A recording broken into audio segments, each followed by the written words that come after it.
People T V big breaking. സരിതയുടെ phone വിശദാംശങ്ങൾ people T V പുറത്തുവിട്ടു. ജാമ്യത്തിൽ ഇറങ്ങിയ ശേഷം സരിത നേരിട്ട് മുഖ്യമന്ത്രിയുമായി ഫോണിൽ സംസാരിച്ചു. ഔദ്യോഗിക ഫോണിലൂടെയും പൊളിറ്റിക്കൽ സെക്രട്ടറി വാസുദേവ ശർമ്മയുടെ ഫോണിലൂടെയുമായിരുന്നു സംഭാഷണം. തമ്പാനൂർ രവിയുമായാണ് സരിത ഏറ്റവും കൂടുതൽ തവണ ഫോണിൽ ബന്ധപ്പെട്ടത്. ആര്യാടൻ മുഹമ്മദ്, ബെന്നി ബഹനാൻ, അടൂർ പ്രകാശ്, ഹൈബി ഈഡൻ എന്നിവരും സരിതയുടെ ഫോണിൽ ബന്ധപ്പെട്ടു. 2015 മാർച്ച് മുതൽ ഒരു വർഷത്തെ രേഖകൾ പീപ്പിൾ ടി വി പുറത്തുവിട്ടു. സരിത നായരും മുഖ്യമന്ത്രിയും തമ്മിൽ 2015 മാർച്ച് 1 ടെലിഫോൺ സംഭാഷണം 50 സെക്കൻഡ് നീണ്ടുനിന്നു. CM-ഉമായിട്ട് എൻ്റെ 2 ഫോണിൽ നിന്നും ഞാൻ 2014 ജാമ്യത്തിൽ ഇറങ്ങിയതിന് ശേഷം, അതായത് ഒരു മിഡ് 2014 ശേഷം ഓഗസ്റ്റ് തൊട്ട് ഏകദേശം 6 തവണയോളം 2014-2015 കാലഘട്ടത്തിലും 2015 കാലഘട്ടത്തിൽ ഒരു പ്രാവശ്യമാണ് സാറിൻ്റെ ഔദ്യോഗിക ഫോണിലേക്ക് ഞാൻ വിളിച്ചിട്ടുള്ളത്. പിന്നീട് മുഖ്യമന്ത്രിയുമായി ഏറ്റവും അടുപ്പമുള്ള വ്യക്തികളും സരിതയും തമ്മിൽ നിരന്തരം ബന്ധപ്പെട്ടതിൻ്റെയും തെളിവുകളാണ് പുറത്തുവരുന്നത്. സരിത നായർ ജാമ്യത്തിൽ ഇറങ്ങിയ ശേഷമാണ് ഇവരുമായെല്ലാം ഫോണിൽ സംസാരിച്ചത്. മുഖ്യമന്ത്രിയുടെ പൊളിറ്റിക്കൽ സെക്രട്ടറി വാസുദേവ ശർമ്മയും സരിതയുമായി 34 തവണയാണ് സംസാരിച്ചത്. 2015 ഒക്ടോബർ, നവംബർ, ഡിസംബർ മാസങ്ങളിലായിരുന്നു ഇത്. മുഖ്യമന്ത്രിയുടെ വലംകൈയായി അറിയപ്പെടുന്ന ബെന്നി ബഹന്നാൻ സരിതയുമായി 80 തവണയാണ് ഫോണിൽ ബന്ധപ്പെട്ടത്. മറ്റൊരു പ്രമുഖനായ തമ്പാനൂർ രവി 515 തവണയാണ് സരിതയുമായി സംസാരിച്ചത്. സരിത സോളാർ കമ്മീഷനിൽ മൊഴി നൽകാനെത്തിയ സമയത്ത് തമ്പാനൂർ രവിയുമായി നടത്തിയ ടെലിഫോൺ സംഭാഷണം പുറത്തുവന്നിരുന്നു. ഉമ്മൻചാണ്ടിക്ക് അനുകൂലമായി മൊഴി നൽകണമെന്നായിരുന്നു ഉള്ളടക്കം. സരിതയ്ക്ക് 3 നമ്പറുകളുണ്ടെങ്കിലും 9544023627 എന്ന നമ്പറിലായിരുന്നു വിളികൾ അധികവും. ഹൈബി ഈഡൻ MLA 18 തവണയാണ് സരിതയുമായി ഫോണിൽ ബന്ധപ്പെട്ടതെങ്കിൽ മന്ത്രി ആര്യാടൻ മുഹമ്മദ് 41 തവണയാണ് ബന്ധപ്പെട്ടത്. മന്ത്രി അടൂർ പ്രകാശ് 2 തവണയും സരിതയുമായി ടെലിഫോണിൽ ബന്ധപ്പെട്ടു. ജാമ്യത്തിൽ ഇറങ്ങിയ ശേഷം സരിതയുമായി മുഖ്യമന്ത്രിയും മുഖ്യമന്ത്രിയുടെ അടുപ്പക്കാരും എന്തിന് ഇത്രയേറെ തവണ ഫോണിൽ ബന്ധപ്പെട്ടു എന്ന ചോദ്യമാണ് ഉയർന്നു വരുന്നത്. സരിത നായരെ അറിയുകയില്ല എന്നാണ് മുഖ്യമന്ത്രി ഇപ്പോഴും പറയുന്നത്. KG ദിനകർ, തിരുവനന്തപുരം. സരിതയെ പീഡിപ്പിച്ച മുഖ്യമന്ത്രിക്കെതിരെ FIR രജിസ്റ്റർ ചെയ്ത് കേസെടുക്കണമെന്ന് VS അച്യുതാനന്ദൻ. ഉമ്മൻചാണ്ടിയുടെയും മന്ത്രിമാരുടെയും മുഖം മൂടി അഴിഞ്ഞു വീണുവെന്നും UDF-നെ ബഹിഷ്കരിക്കാൻ കേരള ജനത തയ്യാറാകണമെന്നും VS അച്യുതാനന്ദൻ കൊച്ചിയിൽ ആവശ്യപ്പെട്ടു. നിയമത്തിന്റെ മുമ്പിൽ നിയമം മുഖ്യമന്ത്രിയെന്നോ അല്ലാത്തവനെന്നോ ഉള്ള തരത്തിലുള്ള വ്യത്യാസം നിയമം അനുവദിക്കുന്നില്ല. അതുകൊണ്ട് നിയമത്തിൻ്റെ അടിസ്ഥാനത്തിൽ കാര്യങ്ങൾ പോകാനാണ് ആഗ്രഹിക്കുന്നതെങ്കിൽ ഇവർക്കെതിരായി നടപടിയെടുക്കാൻ ധൈര്യമായി മിസ്റ്റർ ഉമ്മൻചാണ്ടി തയ്യാറാകേണ്ടതാണ്.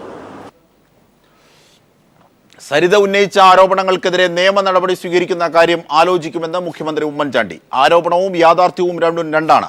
ആരോപണം ആർക്കും ഉന്നയിക്കാമെന്നും കേരളത്തിൽ നടക്കുന്നത് ഇതാണെന്നും ഉമ്മൻചാണ്ടി പറഞ്ഞു. സരിത പറയുന്ന കാര്യങ്ങളിൽ 1% ശരിയുണ്ടെങ്കിൽ അത് ഗുരുതരമായ സ്ഥിതിയാണെന്ന് പറഞ്ഞ മുഖ്യമന്ത്രി ഉമ്മൻചാണ്ടി സരിതയുടെ കത്തിന് പിന്നിൽ വൻ സാമ്പത്തിക ശക്തികളുണ്ടെന്നും ആരോപിച്ചു.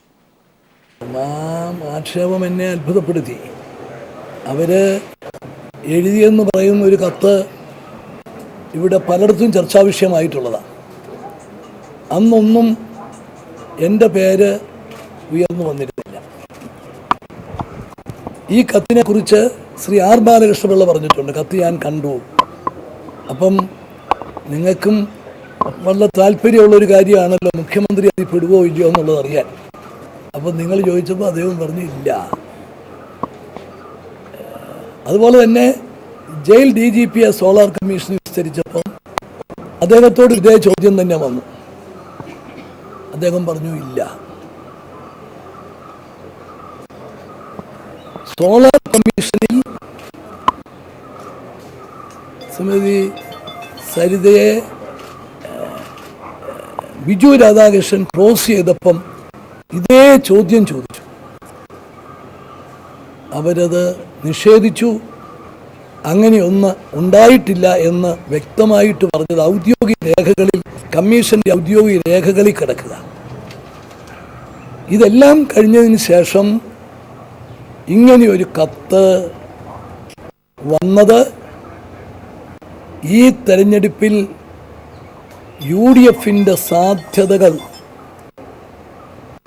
അനുദിനം തെളിഞ്ഞ് വരുമ്പോൾ സ്ഥാനാർത്ഥി ലിസ്റ്റിനെ ചൊല്ലി എന്തെങ്കിലും പ്രശ്നങ്ങൾ ഉണ്ടാകുമോ എന്ന് ധരിച്ചിരുന്നത് അതും നഷ്ടമായപ്പോൾ UDF-ന്റെ സാധ്യതകൾ ഇല്ലാതെയാക്കാൻ വേണ്ടി നടത്തുന്ന ഒരു ഗൂഢാലോചനയാണ്. ഇതിനകത്ത് വൻ സാമ്പത്തിക ശക്തിയാണ്. ഇതിൻ്റെ പിന്നിൽ രാഷ്ട്രീയമായി UDF-നെ തോൽപ്പിക്കണം എന്നാഗ്രഹിക്കുന്നവരുടെ ബന്ധമുണ്ട്. അല്ലെങ്കിൽ ഇതുവരെ പറഞ്ഞിരുന്നതിന് ഘടകവിരുദ്ധമായി എങ്ങനെ ഇതുപോലൊരു ആരോപണം വരും? അപ്പം UDF-ന്റെ സാധ്യതകളെ ഒന്ന് തടസ്സപ്പെടുത്താൻ സാധിക്കുമോ എന്ന് നോക്കുക. കഴിഞ്ഞ 5 കൊല്ലം അതെല്ലാം നോക്കി, ഒന്നും നടന്നില്ലല്ലോ. സരിതയ്ക്ക് വധഭീഷണി. മുഖ്യമന്ത്രിക്കെതിരായ കത്ത് പുറത്തു വന്നതിന് ശേഷം ഫോണിൽ നിരന്തരം വധഭീഷണി വരുന്നതായി സരിത. പീപ്പിൾ ടിവിയുടെ അന്യോന്യം പരിപാടിക്കിടയിലും ഭീഷണി വന്നതായി സരിത പറഞ്ഞു. കഴിഞ്ഞ ദിവസമാണ് മുഖ്യമന്ത്രി ഉമ്മൻചാണ്ടിക്കെതിരെ ഗുരുതര ആരോപണങ്ങളുള്ള സരിത എസ് നായരുടെ കത്ത് പുറത്തുവന്നത്. ഇതിന് തൊട്ടു പിന്നാലെയാണ് ഭീഷണി കോളുകൾ വന്നു തുടങ്ങിയതെന്ന് സരിത പറഞ്ഞു. മുഖ്യമന്ത്രിക്കെതിരെ പറഞ്ഞാൽ കൊന്നുകളയുമെന്നാണ് പ്രധാന ഭീഷണി. മുഖ്യമന്ത്രിക്കെതിരെ ലെറ്റർ ഓൺ ചെയ്ത സമയം തൊട്ട് കോൾസ് വരുന്നുണ്ടായിരുന്നു. പക്ഷെ രാവിലെ ഒരു 9 മണി തൊട്ട് ഫ്രീക്വൻ്റ് ആയിട്ട് കോൾസ് വരുന്നുണ്ട്. വിളിച്ചിട്ട് പിന്നെ കാല് തട്ടും, അടികൊണ്ട് ചാവും എന്നൊക്കെയാണ് പറയുന്നത്. മുഖ്യമന്ത്രിക്കെതിരെ പറയരുതെന്ന് പറയുന്നുണ്ട്. പിന്നെ പീപ്പിൾ ടിവിയുടെ അന്യോന്യം പരിപാടിക്കിടയിലും ഭീഷണി കോളുകൾ വന്നു. പരിപാടി ഉടൻ അവസാനിപ്പിക്കണമെന്ന് പറഞ്ഞതായി സരിതയുടെ സഹോദരൻ ബിനു പറഞ്ഞു. ഈ ഇന്റർവ്യൂ തുടങ്ങിയ സമയം തൊട്ട് ഇത് നിർത്തുന്ന സമയം വരെയും നെറ്റ് കോൾസുകളാണ് കംപ്ലീറ്റ് വരുന്നത്.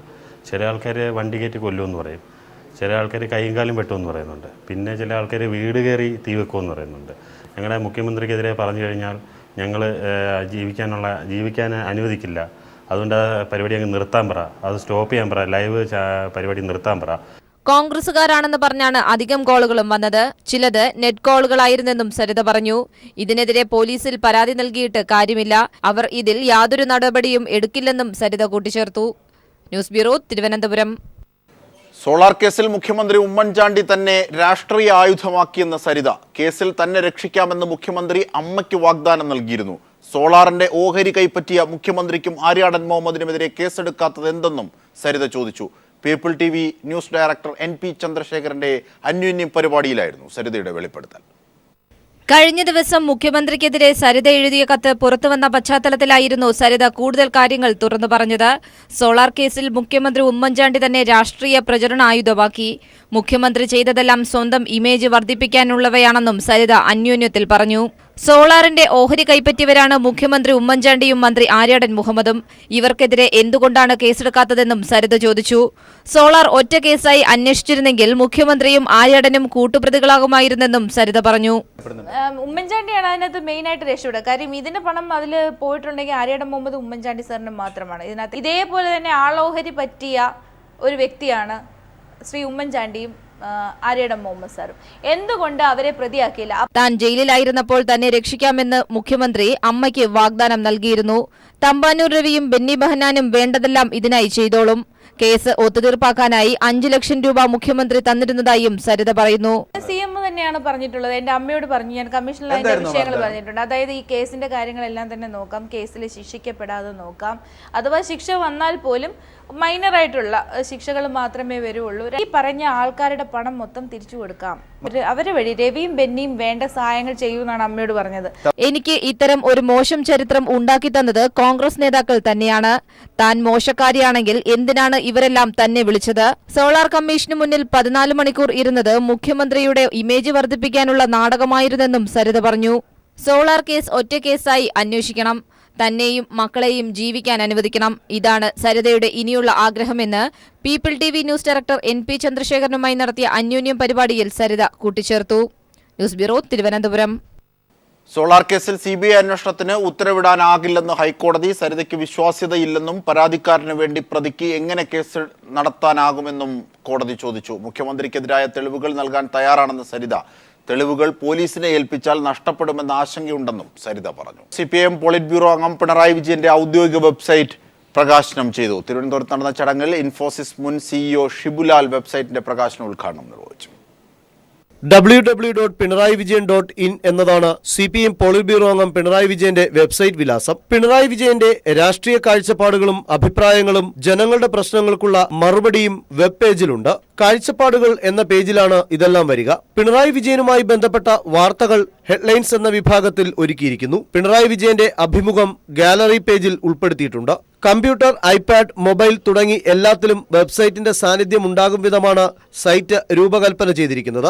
തിരുവനന്തപുരത്തെ കനകക്കുന്നിൽ നടന്ന ചടങ്ങിൽ ഇൻഫോസിസ് മുൻ സിഇഒ ഷിബുലാൽ വെബ്സൈറ്റിന്റെ പ്രകാശനം നിർവഹിച്ചു. സമൂഹത്തിലെ പ്രശ്നങ്ങളിലേക്ക് നവമാധ്യമങ്ങളിലൂടെയുള്ള ഇടപെടൽ, അതിനുമപ്പുറം ജനങ്ങളുമായുള്ള സംവദിക്കൽ, ഇതൊക്കെയാണ് വെബ്സൈറ്റിന്റെ ലക്ഷ്യമെന്ന് പിണറായി വിജയൻ അഭിപ്രായപ്പെട്ടു.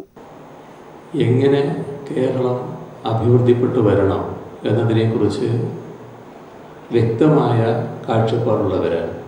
അപ്പോൾ അവരുമായി സംവദിക്കാനുള്ള ഒരു മാധ്യമമായിട്ട് കൂടിയാണ് ഇത് ഉദ്ദേശിക്കുന്നത്. അവരിലേക്കെത്താനും അവരോട് ചേർന്ന് നിൽക്കാനും ഇത്തരമൊരു മാധ്യമം നല്ലതുപോലെ ഉപകരിക്കും എന്ന് തന്നെയാണ് കാണുന്നത്. CPIM കേന്ദ്ര കമ്മിറ്റി അംഗവും MLAയുമായ ഡോക്ടർ തോമസ് ഐസക് അധ്യക്ഷത വഹിച്ച ചടങ്ങിൽ CPIM ജില്ലാ സെക്രട്ടറി ആനാവൂർ നാഗപ്പൻ, CPIM നേതാക്കളായ Kadakampally Surendran, TN Seema, CP Narayanan MP, സംവിധായകൻ B ഉണ്ണികൃഷ്ണൻ എന്നിവർ പങ്കെടുത്തു. News bureau, Thiruvananthapuram. ഇപ്പോൾ KPCC അധ്യക്ഷൻ VM സുധീരൻ മാധ്യമങ്ങളെ കാണുന്നു. ഇതിനാവശ്യമുണ്ടെങ്കിൽ അതേക്കുറിച്ച് എന്തെങ്കിലും പറയേണ്ടതുണ്ടെങ്കിൽ പറയാമെന്നല്ലാതെ ഇപ്പോൾ അതിനു മുമ്പ് ഏതെങ്കിലും തരത്തിലുള്ള ഒരു കമൻറ്റിന് ഒരു പ്രസക്തിയില്ല. ഞാനിതിപ്പോൾ പട്ടിക വരാതെ വല്ലതും പറയാൻ പറ്റുമോ? ആരൊക്കെ സ്ഥാനാർത്ഥികളാണ് ഒക്കെ ഒഫീഷ്യലായിട്ടുള്ള പ്രഖ്യാപനം വരുന്നത് ഒഫീഷ്യൽ പ്രഖ്യാപനത്തിലാണ്. അപ്പോൾ അത് വരാതെ അതിനു മുമ്പൊരു ഏതെങ്കിലും തരത്തിലുള്ളൊരു കമൻറ്റിലേക്ക് പോകുന്നത് ഒട്ടും ഉചിതമല്ല.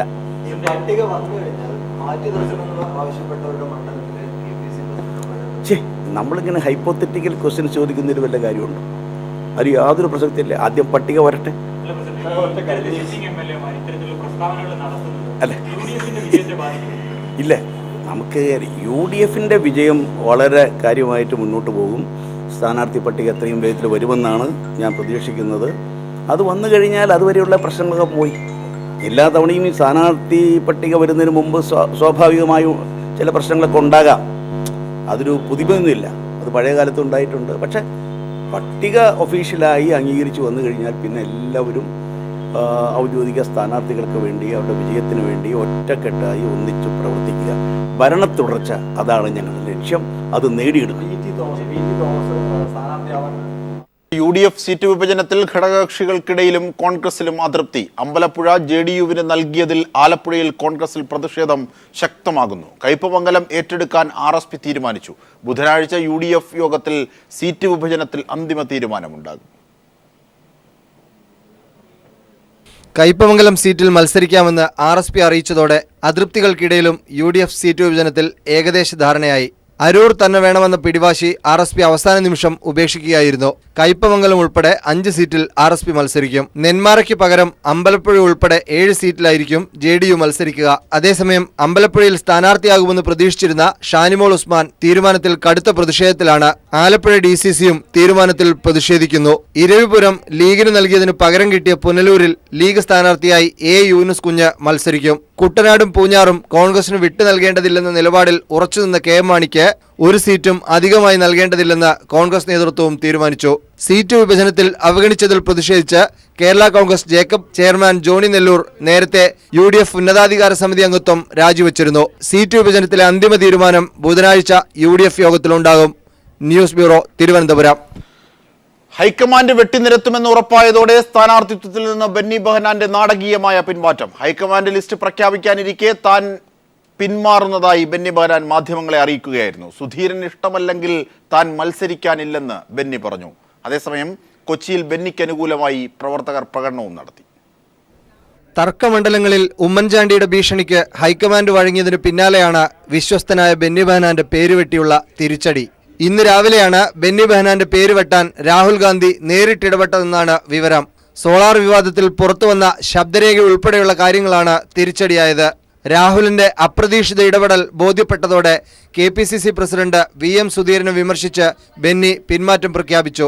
KPCC പ്രസിഡന്റിന് താല്പര്യമില്ലാതെ കോൺഗ്രസിന്റെ സ്ഥാനാർത്ഥിയായി മത്സരിക്കാൻ ഞാൻ തയ്യാറാകുന്നത് ശരിയല്ല എന്നതാണ് എൻ്റെ രാഷ്ട്രീയ സംസ്കാരം എന്നെ പഠിപ്പിക്കുന്നത്. അതുകൊണ്ട് വളരെ സന്തോഷത്തോടു കൂടി ഈ തെരഞ്ഞെടുപ്പിൽ കോൺഗ്രസ് സ്ഥാനാർത്ഥിത്വത്തിൽ നിന്നും എന്നെ മാറ്റണമെന്ന ആവശ്യം ഞാൻ ബഹുമാനപ്പെട്ട നേതാക്കന്മാരെ അറിയിച്ചിട്ടുണ്ട്. ബെന്നിക്ക് പകരം എ ഗ്രൂപ്പിൽ തന്നെയുള്ള പി.ടി. തോമസിന്റെ പേര് നിർദ്ദേശിച്ച സുധീരൻ നേരത്തെ തന്നെ എ ഗ്രൂപ്പിൽ ആശയക്കുഴപ്പമുണ്ടാക്കിയിരുന്നു. ഗ്രൂപ്പിൽപ്പെട്ട പി.ടി. തോമസിനെ പരസ്യമായി എതിർക്കാൻ എ ഗ്രൂപ്പ് നേതാക്കൾക്ക് കഴിയില്ല. ഇതും ബെന്നിക്ക് തിരിച്ചടിയായി. പിന്നീട് ബെന്നി ബെഹനാനെ അനുകൂലിച്ച് കൊച്ചിയിൽ പ്രകടനങ്ങൾ നടന്നു.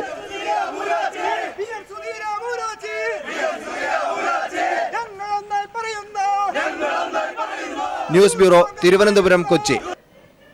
സ്വർണ്ണ വ്യാപാര രംഗത്തെ പ്രമുഖരായ ചുങ്കത്ത് ജുവല്ലറിയുടെ ശതാബ്ദി സമർപ്പണം ഇരിങ്ങാലക്കുടയിൽ നടന്നു. Government chief whip Thomas Unniyadan ഭദ്രദീപം കൊളുത്തിയ ചടങ്ങിൽ ചുങ്കത്ത് ഗ്രൂപ്പ് ചെയർമാൻ CP പോൾ ഉദ്ഘാടനം നിർവഹിച്ചു. രാജീവ് പോൾ ഇരിങ്ങാലക്കുട ഷോറൂമിലെ ആദ്യത്തെ വിൽപ്പന നടത്തി. ചുങ്കത്ത് ജുവല്ലറി ബ്രാഞ്ചുകളോട് ചേർന്ന് പ്രവർത്തിക്കുന്ന ചുങ്കത്ത് ചാരിറ്റബിൾ ട്രസ്റ്റിന്റെ ഉദ്ഘാടനം ഇന്നസെന്റ് MP നിർവഹിച്ചു. ഇന്ത്യയിലെ പ്രമുഖ multi branded sports and fitness hyper മാർക്കറ്റായ കോസ്മോ സ്പോർട്സ് ലോകത്തിലെ ഏറ്റവും വലിയ ബാഡ്മിൻ്റൺ റാക്കറ്റ് നിർമ്മിച്ചു. റാക്കറ്റിൻ്റെ പ്രകാശനം കോഴിക്കോട് MP MK രാഘവൻ നിർവഹിച്ചു. കോസ്മോ സ്പോർട്സിൽ നടന്നുവരുന്ന ബാഡ്മിൻ്റൺ ഫെസ്റ്റിൻ്റെ ഭാഗമായാണ് ഭീമൻ റാക്കറ്റ് നിർമ്മിച്ചത്. ജില്ലാ sports council president doctor Kunhali, മുൻ വോളിബോൾ താരം അബ്ദുൽ നാസർ എന്നിവർ ചടങ്ങിൽ പങ്കെടുത്തു.